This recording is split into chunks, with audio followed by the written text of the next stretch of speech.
Summer holidays vandachu, நம்ம GT Holidays vandachu. GT Holidays, South India's #1 travel brand. Meenakshi Faculty of Arts and Science for Women at KK Nagar, Chennai. BCom, BSc, BA, BBA, BCA and Viscom. Apply now. உங்களை பார்த்தா அடையாளம் தெரிஞ்சு அவங்க react பண்றதுலாம் இதெல்லாம் கையில எல்லாம் வரும். சில பேர்ட்ஸ் வரும், சிலதெல்லாம் என்ன பிடிக்காது.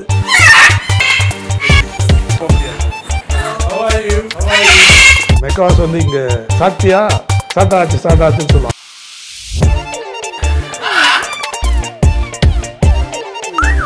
என்னெல்லாம் யூஸ் பண்றீங்க சார்? லேட்டஸ்டா நீங்க வாங்கின கேட்ஜெட்ஸ் என்ன? அடிக்ஷன் என்று கூட சொல்லலாம். டீப் ஃபேக் பண்றாங்க அப்படின்றது அது ஒரு த்ரெட்டா சார்? ட்ரம்ப்பே எவ்வளோ பொய் சொல்றாருல்ல, கம்ப்ளீட்டா ஃபால்ஸா சொல்லியிருக்காரு பல விஷயம். இப்போ இது பெரிய ஆபத்து. இது அரசு இதெல்லாம் கன்சிடர் பண்றாங்களா? இதை பயன்படுத்தி எல்லா விமர்சனங்களையும் நசுக்கு பார்க்கறது தான் இப்போ இந்தியாவில் நடக்குது. ஜெய்ஸ்வால் இன்னைக்கு என்ன கேட்டால் இந்தியாவில் பெஸ்ட் பேட்ஸ்மேன் ஜெய்ஸ்வால். கில் நல்ல பிளேயர். இப்போ சிஎஸ்கேவோட பெர்ஃபார்மன்ஸ்லாம் பார்த்தீங்களா? எனக்கு டெஸ்ட் மேட்ச் தான் அதிகமாக பிடிக்கும். ஐபிஎல் ராகுல் எனக்கு ரொம்ப பிடிக்கும். ரஹானே, பூஜாரா. இப்போ இருக்கிற பேட்டிங் கொஞ்சம் 2006 நான் வேர்ல்ட் கப் ஃபைனலும் செமிஃபைனல்ஸுக்கு போய் நேர்லேயே போய் நேராக பார்ப்பேன். இப்போ போக மாட்டேன், இந்த இதில் ட்ரம்ப் ஊருக்கு போக மாட்டேன். இது ரொம்ப ஃபேமஸ் ஸ்கல்ப்சர் சோம்நாத் ஹோர்னு. இப்போ இது மாதிரி ஸ்கல்ப்சர்லாம் ஒரு கியூரியாசிட்டியில் கேட்குறேன் சார், எவ்வளோ வரும்? இப்போ ஸ்போர்ட்ஸு நியூஸ் இதெல்லாம் தாண்டி உங்களுடைய ஆர்வம் வந்து பேர்ட்ஸ் மேலே உங்களுக்கு ரொம்ப விருப்பம் இருக்குது. அந்த விருப்பம் பற்றி சொல்லுங்கள் சார். சின்ன வயசுலேருந்து பேர்ட்ஸ் எனக்கு பிடிக்கும். அதாவது சில பேர்ட்ஸ் தான் வச்சுக்க முடியும் இங்கே. இப்போ இந்தியன் பேர்ட்ஸ் எல்லாம் வச்சுக்க முடியாது.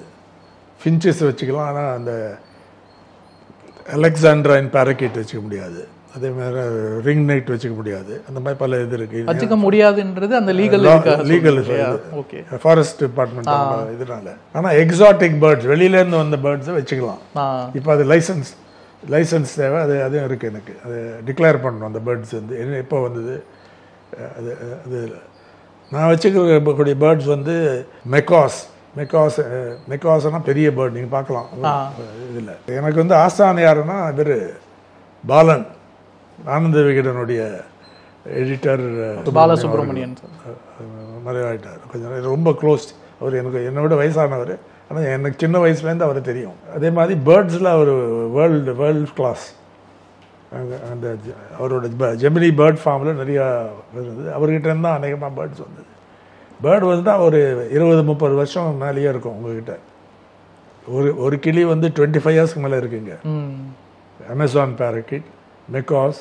இப்போ அந்த பேரட்கெல்லாம் லைஃப் டைம்ன்றது எவ்வளோ? 50-60 வருஷம் கூட இருக்கலாம். ஆனால் ஆவரேஜ் பார்த்தா ஒரு 30 இயர்ஸ் 40 இயர்ஸ் ஈஸியாக பார்த்துருக்கோம். இது பார்த்தா அந்த இதில் பேர்ட்ஸ் அதை ஹேண்ட் ரைஸ் பண்ணால் கொஞ்சம் டேமாக இருக்கும். நான் வந்து அந்த இது ரக்கையை வெட்ட மாட்டேன், அது எனக்கு பிடிக்காது. அதனால் அதுக்கு இடம் இருக்கணும், கொஞ்சம் மினிமம் இடம் பறக்கிறதுக்கு. அதனால் நிறைய பேர்ட்ஸ் இருக்குது. ஒரு 25 பேர்ட்ஸுக்கு மேலே இருக்கும். 2 பேர்ட்ஸ் கூட பறந்து போயிடுது. கொஞ்சம் கேர்லெஸ்ஸாக இங்கே அதை போய் பிடிச்சிட்டாங்க. பறவைகளோட உங்களுக்கு பர்சனலாக உண்டா? அதாவது உங்களை பார்த்தா அடையாளம் தெரிஞ்சு அவங்க ரியாக்ட் பண்ணுறதுலாம் இதெல்லாம் கையிலலாம் வரும். அது சில பேர்ட்ஸ் வரும், சிலதெல்லாம் என்ன பிடிக்காது. ஒவ்வொருத்தரையும் அந்த மாதிரி பேர்ட்ஸ் ரொம்ப இன்டெலிஜென்ட். நான் வச்சுருக்கிறதெல்லாம் பேரட்ஸ் தான். பேரட்ஸ் வகையில் சேர்ந்தது தான். மெக்காஸ், அமேசான், காக்கட்டூ. நீங்கள் பார்க்கலாம், காக்கட்டூ ரொம்ப நல்ல. இப்போ என் நண்பர் சைதேதர் சாமியோட சன் வெற்றி, பெரிய ட்ராஜடி.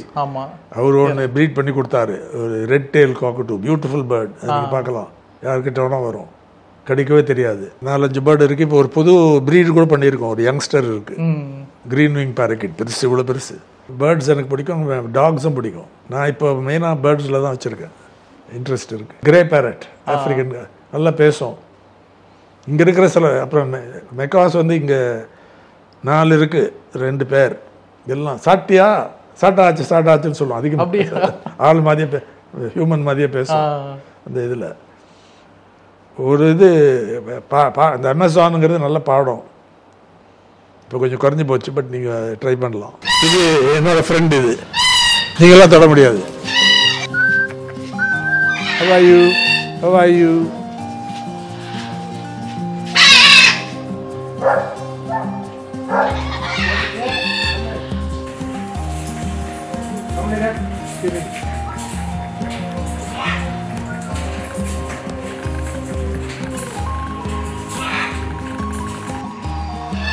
இவங்கெல்லாம் தொட்டா கடிக்கும்.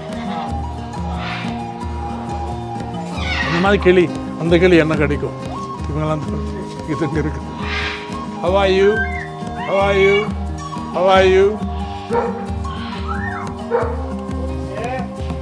இது வந்து 25 வயசு ஒன்று. ஓட்டு போட்டாச்சா? How are you? என்ன சண்டை போடுறதா?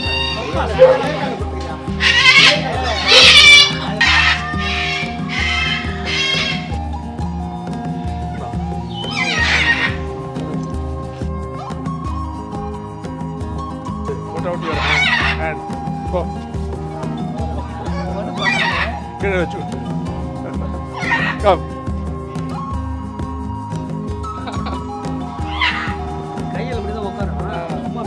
யாரோடனா வரும் வந்தது. ஓகே நான்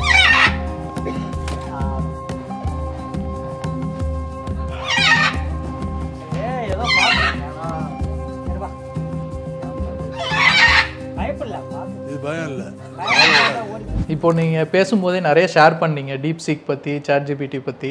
எங்களுக்கே தெரியும் நீங்கள் வந்து ஒரு டெக் சாவியான ஒரு பர்சனாலிட்டி. என்னெல்லாம் யூஸ் பண்ணுறீங்க சார்? லேட்டஸ்ட்டாக நீங்கள் வாங்கின கேட்ஜெட்ஸ் என்ன? நான் வந்து எல்லா ஆப்பிள் ப்ராடக்ட்ஸை வாங்குவேன். Apple products, iPhone, iPad, iMac இது வந்தால் உடனே வாங்கிடுவேன். அது ஒரு ஒரு அடிக்ஷன் என்று கூட சொல்லலாம். அடிக்ஷன். இதில் ஆப்பிள் இது எனக்கு பிடிக்கும். அதில் சில குறைபாடுகள் இருக்கும் சம்டைம்ஸ், அதை கரெக்ட் பண்ணுறது. இருந்தாலும் அதை ட்ரை பண்ணணும்னு சொல்லி இது வந்து ஐஃபோன் 16 ப்ரோ மேக்ஸ் இதுதான் இப்போ லேட்டஸ்ட். இது வந்து 1 TB மெமரி இந்த இதில். இது ஐபேட் 1, ஆமாம் ஐபேட் அதுக்கு மேலே 2 லேட்டஸ்ட் ஐபேட் இது. அதை தவிர ஆப்பிள் வாட்ச். ஓகே. ஏஐ பொறுத்தவரையிலும் ChatGPT, டீப்சீக், ஜெமினாய். இப்போ இதில் இந்த த்ரெட்டும் இருக்குல்ல சார், அதாவது இப்போ ஏஐயில் நிறைய வீடியோஸ் பார்க்குறோம். ஈவன் ஒரு பிரச்சனைலாம் கூட ஆச்சு, அந்த டீப் ஃபேக் பண்ணுறாங்க அப்படின்றது. எது உண்மை, எது பொய், இல்லை எது வந்து ஏஐயால் உருவாக்கப்பட்டதுன்ற அது ஒரு த்ரெட்டா சார்? அதை எப்படி நம்ம ஹேண்டில் பண்ணுறது? பெரிய த்ரெட்டு. நான் வந்து ஒரு குரூப்பில் இருக்கேன். அதாவது ட்ரஸ்டட் நியூஸ் இனிஷியேட்டிவ் பிபிசி நடத்துறதுல நான் இந்தியாவில் நான் தான் ரெப்ரசன்டேட்டிவ். அதில் இதை பற்றி தான் பேசுவாங்க. ஆனால் டீப் ஃபேக்குங்கிறது ரொம்ப ரேர், அவ்வளோ ஈஸியாக பண்ண முடியாது. இது இருக்குது மோஸ்ட்லி ஷாலோ ஃபேக் தான். அதை வந்து ப்ரொஃபஷனல் ஈஸியாக கண்டுபிடிச்சிடுவாங்க. இப்போ ஃபோட்டோஷாப்பில் பண்ணுற மாதிரி இதில் பண்ணால் கண்டுபிடிச்சிடலாம். டீப் ஃபேக் கண்டுபிடிக்க ரொம்ப கஷ்டம். இந்த இதில் டீப் ஃபேக் என்றால் அதுக்கு எதிராக ஏஐ யூஸ் பண்ணி இது பண்ணுறது, அந்த வளர்ச்சி இன்னும் ஏற்படலை. ஆனால் டீப் ஃபேக் இருக்கும்போது ரொம்ப டேஞ்சர். அது வாட்ஸ்அப்பில் வர்றதையே வந்து செய்தியாக நம்பக்கூடிய நிறைய பேர் இருக்காங்க. அப்போ இது பெரிய ஆபத்து. இது அரசு இதெல்லாம் கன்சிடர் பண்ணுறாங்களா? இதுக்கு எதிராக எப்படி எஜுகேட் பண்ணலாம் என்னன்றது நினைக்கிறாங்களா? இதை பயன்படுத்தி எல்லா விமர்சனங்களையும் நசுக்கு பார்க்குறது தான் இப்போ இந்தியாவில் நடக்கிறது. அந்த இதில் அதுதான் நாங்கள் சொல்லிகிட்டே இருக்கோம். அந்த ஐடி இன்டர்மீடியட்ஸ் இந்த ஆக்ட், இப்போ புது ஆக்ட் வந்து கமிட்டிக்கு போயிருக்கு. டேட்டா சர்வீசஸ் இது ப்ராட்காஸ்டில் எல்லாம் இது பண்ணோன்னு இதை வந்து காரணமாகவோ சாக்காவோ காட்டிட்டு நாங்கள் எங்களுக்கு பிளாக் பண்ண முடியும் அந்த அதிகாரம் வந்து கிளைம் பண்ணுறாங்க. அதுதான் அதை வந்து அகேன்ஸ்ட் ஃபண்ட் அது பெரிய சேலஞ்ச் வரும் கோர்ட்டில். ஏன்னா பேச்சு சுதந்திரம், எழுத்து சுதந்திரம் அது எல்லாத்தையும் பாதிக்கப்படக்கூடிய இது, குறிப்பாக டிஜிட்டல் இதில் அதனால் அது ஒரு பெரிய அபாயம் தான் நினைக்கிறேன், பெரிய இது அது அந்த விஷயம். ஆனால் டீப் ஃபேக் மட்டும் இல்லை, டிஸ்இன்ஃபர்மேஷன் என்று சொல்லலாம். ஷாலோ ஃபேக்கும், ஏன்னா இன்றைக்கி ஷாலோ ஃபேக்காக போகிறோம், டீப் ஃபேக் தேவையில்லை அவ்வளோ. ஏன்னா அது எப்படி புரிஞ்சுக்கிறதுனா, இப்போ இந்தியா இந்த ஃபேக்ட் செக்கிங் வெப்சைட்ஸ் இருக்குது. அதில் பெஸ்ட்டு என்ன கேட்டால் ஆல்ட் நியூஸ்னு இருக்குது இந்தியாவில். Alt News world class. அது ஒரு ஸ்மால் டீம் இருந்தாலும் அவங்களுக்கு நல்லா புரியுது அண்ட் கரெக்டாக செலக்ட் பண்ணுறாங்க. எதுன்னு எல்லா விஷயங்களும் எடுக்க முடியாது, எல்லா டிஸ்இன்ஃபர்மேஷனையும் பண்ணால் உங்களுக்கு டைமே இருக்காது, யாராலும் செய்ய முடியாது. ஏன்னா அந்த ஸ்கேலே வேறு இதில். ஆனால் முக்கியமான சில இம்பார்ட்டண்ட் இது ரெலவெண்ட்டாக இருக்க டைம்லியாக இருக்கிறத எடுத்து அவங்க இன்வெஸ்டிகேட் பண்ணி கிளியராக சொல்லிடுறாங்க. இது வந்து டிஸ்இன்ஃபர்மேஷன், டிஸ்இன்ஃபர்மேஷனுக்கும் மிஸ்இன்ஃபர்மேஷனுக்கும் பெரிய வித்தியாசம் இருக்குது. அதுக்கு தமிழில் எப்படின்னு உங்களுக்கு கேட்குறேன். மிஸ்இன்ஃபர்மேஷன்னா யார் வேணால் அதாவது வேணும்ன்ட்டு செய்கிறது இல்லை, ஒரு தவறுதலாக நம்ம ஆல் த டைம் நடக்கும்ல நம்ம ஊடகங்களில், அதை கரெக்ட் பண்ணிக்கலாம். சில நேரம் டேமேஜ் கூட ஆகும் அதனால. ஆனால் அது வேணும்ன்ட்டு செய்கிறது இல்லை. அது ஒரு இது வந்து வெப்பனைஸ் பண்ணுறதுன்னு சொல்லுவாங்க. டிஸ்இன்ஃபர்மேஷன் பிளான் பண்ணி மோட்டிவோட செய்கிறது. அது பெரிய ஸ்கேலில் போகும் சோஷியல் மீடியாவில். அதை எதிர்க்கிறது ரொம்ப கஷ்டம். அதனால் அந்த வித்தியாசம் முக்கியம். நாங்கள் அதை பேசுகிறதுலையும் அது எப்போ தெளிவாக இருப்போம். எல்லோரும் சும்மா யூஸ் பண்ணுவாங்க மிஸ்இன்ஃபர்மேஷன். டிஸ்இன்ஃபர்மேஷன் என்றால் மோட்டிவேட்டட், பிளான்ட், வேணுன்ட்டே செய்கிறது, மோர் டேஞ்சரஸ். ரெண்டும் டேஞ்சரஸ். மிஸ்இன்ஃபர்மேஷனை கரெக்ட் பண்ண முடியும், அதை வந்து கரெக்ட் பண்ணால் கூட அதை எதிர்ப்பாங்க அதோட ஆத்தர்ஸ். அதனால் அதை அந்த கான்டெக்ட்லேருந்து ஓரளவுக்கு புரிஞ்சுக்க முடியும். ஒரு டிஸ்இன்ஃபர்மேஷன் பார்த்தேன். அமெரிக்கா வைஸ் பிரசிடென்ட் வான்ஸோடைய ஒய்ஃப் வந்து உஷா வான்ஸ், இந்தியன். இது அவங்களுக்கு இது பிடிக்கவே இல்லை அப்படின்னு ஒரு தகவல் வந்தது. அவங்க ஏன்னா அவங்களுக்கு இந்த விஷயம் அவங்க நடத்தை பிடிக்கவே இல்லை, அவங்க தனிப்பட்டு இருக்க போகிறாங்க, அவங்க ரொம்ப இன்சல்ட் ஆகிட்டாங்க அப்படின்னு சொல்லி ஒரு இது வந்தது. அது உண்மை இல்லை. அது இன்வெஸ்டிகேட் பண்ண தேவையே இல்லை நம்ம பெரிய அளவுக்கு. கான்டெக்ட்ல இட் மேக்ஸ் நோ சென்ஸ். ஏன்னா அதுக்கப்புறம் இந்தியாவுக்கு வராங்க, அதுக்கப்புறம் வேற நிகழ்ச்சியில் போகிறாங்க அந்த இதில். அதனால் அந்த மாதிரி தவறான ஒரு க்ரூடாக வந்ததுன்னா நம்ம கான்டெக்ட்லேருந்து புரிஞ்சுக்கலாம். ஆனாலும் எதிர்காலத்தில் இது ஒரு த்ரெட்டாக தான் இருக்கும். அது அரசு வந்து சீரியஸாக பண்ணணும். ஆனால் ஆனஸ்டாக செய்யணும், அதை கவர் பண்ணணும். அதே நேரத்தில் மீடியா லிட்ரஸின்னு சொல்லுவாங்க. இப்போ பல நாடுகளில் அது செய்கிறாங்க.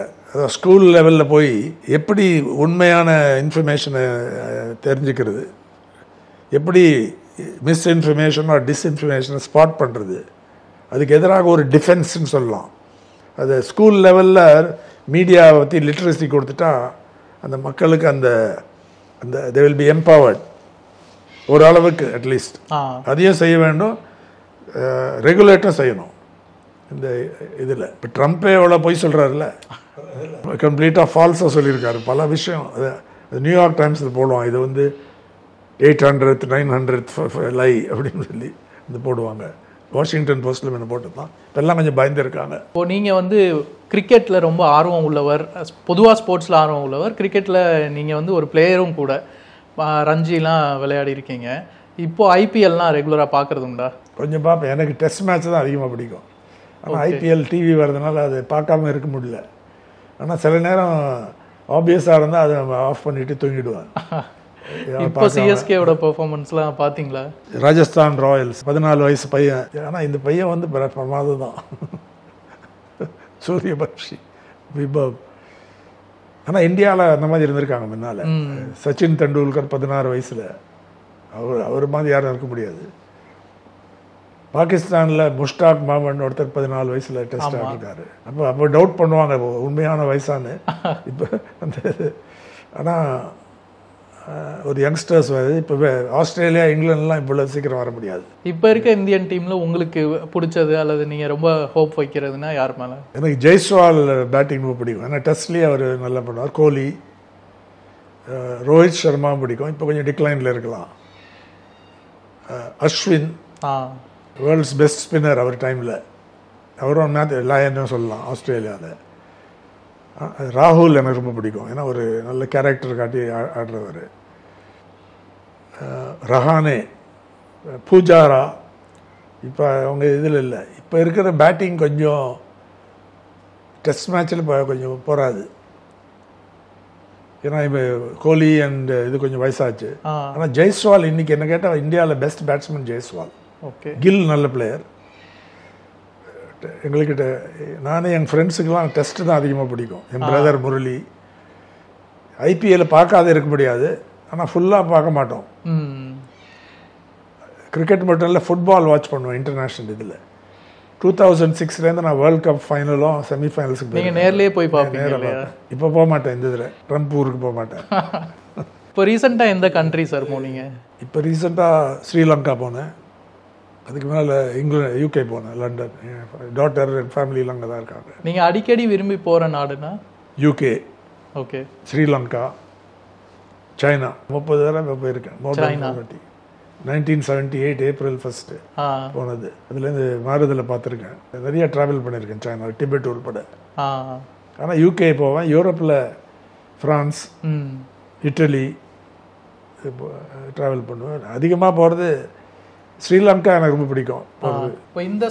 இந்த ஸ்கல்ப்சர் வந்து பெங்கால் ஃபேமின் 1942-3 பெரிய ஃபேமின் இருந்தது பெங்காலில். பல மில்லியன் 2 மில்லியன் பீப்புள் மேலே இறந்து போயிட்டாங்க. இது ரொம்ப ஃபேமஸ் ஸ்கல்ப்சர், சோம்நாத் ஹோர்னு. இப்போ இது மாதிரி ஸ்கல்ப்சர்லாம் ஒரு கியூரியாசிட்டியில் கேட்குறேன் சார், எவ்வளோ வரும்? நக்கீரன் டிவிக்கு சப்ஸ்கிரைப் செய்யுங்கள். உங்கள் ஆதரவே எங்கள் பலம். ஆசிரியர்களுக்கு நண்பனாகவும் மாணவர்களுக்கு ஆசானாகவும் திகழும் தேர்வு வழிகாட்டி. ஒவ்வொரு பாடத்திற்கும் அனுபவமிக்க ஆசிரியர்களின் துல்லியமான தெளிவான விடைகள். CNC இருக்கு, தேர்வு பயம் எதற்கு? இது தீரன் பப்ளிஷிங் ஹவுஸ் விற்பனை வெளியீடு.